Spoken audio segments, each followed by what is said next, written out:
According to one critic, Betrayal has a, quote, starry, pitch, and picture-perfect cast imported from the smash London staging. Now on Broadway, Betrayal stars my next guests, Zawe Ashton, Golden Globe winner Tom Hiddleston, and Charlie Cox. Welcome, y'all. Thank you. Thanks so much. Yeah, so this is all of your Broadway debuts. And Tom, I want to start with you. What do you love the most about performing on Broadway, especially after coming off these big blockbuster films?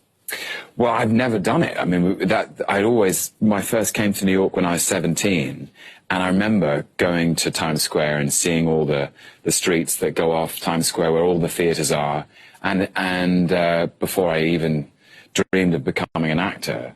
And Broadway as a community of theater is legendary. And I'd never done it, and what I've discovered is the extraordinary warmth and generosity of the community here. It really feels like a community. Everybody goes to see each other's shows, and it's very exciting. You feel that people I know from going to the stage door, people have come in from all over the country and from all over the world. They've come to New York, and they maybe come for a week and pack in lots of shows, and that's been very thrilling, is to be part of this amazing tradition. Well, thinking about that audience, Zawe, this show comes off of a sold-out run in London. Have you found that performing for British audiences versus American audiences, are they different at all?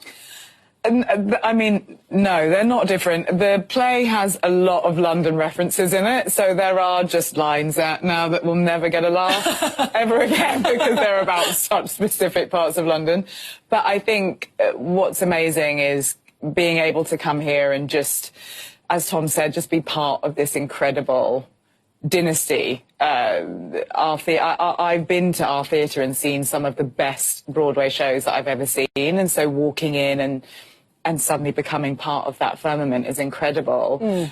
And I also think we just didn't want to stop doing it. We wanted to carry on. So the fact that we get to extend and deepen the roles and keep exploring the depth of this incredible play is just a blessing. Well, we actually have a teaser clip of Betrayal. Let's take a look. Oh, we did. There are no hard distinctions between what is real and what is unreal, nor between what is true and what is false. Sometimes you feel you have the truth of a moment in your hand, and it slips through your fingers. Our beginnings never know our ends. Do you like that? What are Ooh. do you like seeing that? Well, one of the things that I found really fascinating is that this show was actually written in 1978. Yes. Certainly at a time when some cultural attitudes around infidelity were different. Also, I think around men and women who engage in infidelity were different. So, Charlie, how does that impact your character? Oh, wow. You know, I'm amazed, and have been from the beginning of rehearsal, about how much the play seems to transcend the decades it's written in. It feels there are maybe one or two moments that stand out as being, that maybe date the play a little bit. Zawe talked about, you know, going into American Express to pick up a letter rather than reading a text or something like that.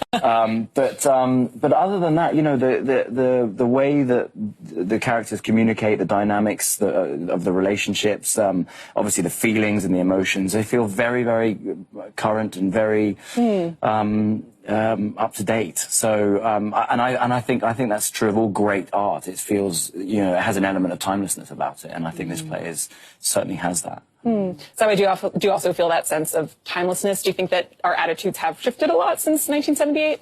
Well, what's interesting is being the female component within this betrayal, within the affair, and so answering that question, I feel like also covers this attitudes towards men and women and infidelity that you just posed a second ago. I feel like the best thing about this play is no one is held accountable. I think Pinter is satisfied that all of their lives are going to be ruined in some ways. Would you agree with that? He's sort of satisfied that the pain that they've been through is enough of a punishment, because no one is really singled out as being to blame for the affair. I mean, in many ways, I'm the common denominator in the affair, but I don't feel like there is this huge. I don't feel the pressure of judgment on me actually when I'm in this piece, and I'm really glad of that, because it feels like she's a very modern woman. These two men feel like we all feel like we're in the same sort of era together and escaping any of that judgment, hopefully, from the inside of it anyway. Yeah, I definitely found myself wondering, like, who is the villain here? Is there a villain here? Like, how is that playing out within this dynamic? So that was interesting. Yeah. Yeah. I mean, I don't think I actually believe what I just said, to be honest. And that's the thing about the play. As soon as you say something definitive about it, you go, actually, the piece just moves. It's a shifting piece, and each night is different, and each night I certainly believe things to be true that on another night maybe aren't. Say something. Oh, well, I think, well, you Save me, is what you mean. Well, listen, the last time that this show was on Broadway, a real-life married couple, Daniel Craig and Rachel Weisz, did the show together. Of course, it is such an intimate setting, and romance rumors will fly. So, Tom, can you tell me about your bromance with Charlie? We have photo evidence. Do we have enough time? You have photo evidence? We do. We have photos of them. Yeah. Well, Charlie and I have known each other for a long time. We first met in. Oh, look, there we are. Look. Yeah, there you are. That's recent. Find someone who looks at you. It's interesting. I thought they were going to put out a photo from 2008 or something. Some other ones. We are, well, we have, it is a bromance. Have you call it a bromance? Well, I don't know. Yeah, sure. We're good friends, and we've known each other for 10 years, and we've never worked with each other, and it's been such a pleasure, hasn't it? Yeah, really. Working together. And we've done all sorts of things. We played squash endlessly. We started playing squash because the characters in the play talk about squash all the time, and I think in the play Pinter means the squash to be both a thing they do that is part of their friendship, but also as a kind of battleground for their competition and for their egos. And we started in February playing squash. We thought it'd be helpful as research and preparation for the play, but it's given way to us just loving playing squash with each other. One of the lines I have in the play is I say it's a bit violent squash. And if you look very carefully, you'll see a very nasty bruise. I have a bruise on my finger. Okay. I got cracked on the knuckles. I went for the face, but he got his hand. I have to say, the thing that I would worry about you playing, I would be like, aren't you going to injure yourselves before a show? Like, that I really hurt my hand. Yeah, it was really you hurt your hand. He hurt his leg. What I will say is the play genuinely did change after the first time that they played squash together. Really? I think you played in the second week of rehearsal or something, and then suddenly we were on. We were ready for Broadway at that point. Well, you guys also swapped roles for Halloween. You dressed up as Loki, and Tom, you dressed up as Daredevil. So whose idea was this? No, I don't know. Your idea, yeah, we sort of, great idea. we thought we'd do something for Halloween, and so many people, we go to the stage door every night and sign playbills, and so many people have played with this idea of, is Daredevil having an affair with Loki's wife? We thought we'd do something fun, and what was so silly was dressing each other, making adjustments. Charlie had a special helmet for me to wear, and I was saying, you can wear the costume, but you must make sure you wear the wig. We just adjust it just a little bit. But we had a good time, and then Zawe was Captain Marvel, and Perfect. and Eddie Arnold, who plays the waiter, was Captain America. So we were captained on both sides. Yeah. I mean, how does it feel to have these two superheroes kind of vying for your attention 8 nights a week? Oh, it's just absolute hell. I mean, we joked actually when we started that it was me that was the only non-superhero in the piece. I mean, that can be changed. That can be changed. I'm joking, but it's what it is we've started this play, and from the beginning had the most amount of trust in each other that I think it's possible to have between 3-4 actors. The play that we're doing is called Betrayal, but the play behind the scenes is really called Absolute Trust. So to be coming to the end feels extremely surreal and very, very sad. Yes, what is crazy is that we started rehearsing at the beginning of February, which is in the winter, and it's almost winter again. Is that winter, February? February is winter. And we've done over 200 performances, and we only have 40 left. Yeah. But they've been special, each and every one of them. Everyone, you know, we've had such a.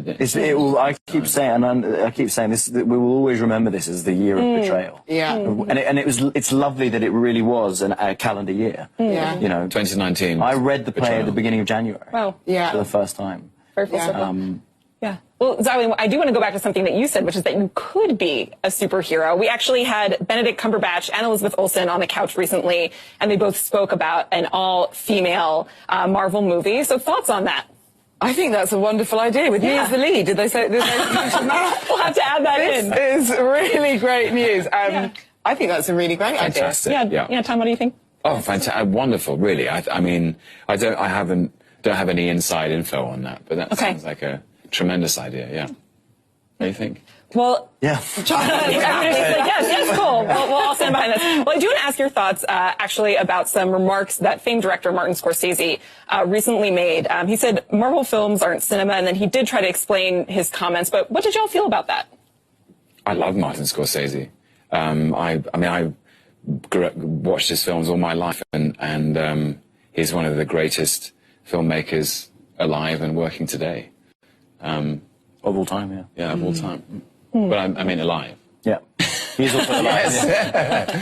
All is forgiven for Martin Scorsese. Well, you know, he can. Everyone's entitled to their opinion. Yeah. As the new lead in the all-female Marvel, I would just like to say that. I mean, film is escapism, and what's incredible is, again, to be on stage with these two men who have these iconic roles in this universe, and actually theatre is such a leveler, I think. If they couldn't, you know, if they couldn't do it, we wouldn't be here now. And it's just so, it's such a pleasure just to be able to get back to doing theatre and showing the exact reason that you sort of do this job, because it all comes from in here at the end of the day, you know. Well, I think that is a lovely note to end our conversation on. Thank you all so much for joining me. Thank you so much. Thank you. You can catch Zawe Ashton, Tom Hiddleston, and Charlie Cox in Betrayal on Broadway between now and December 8th. Up next, there's more AM to DM.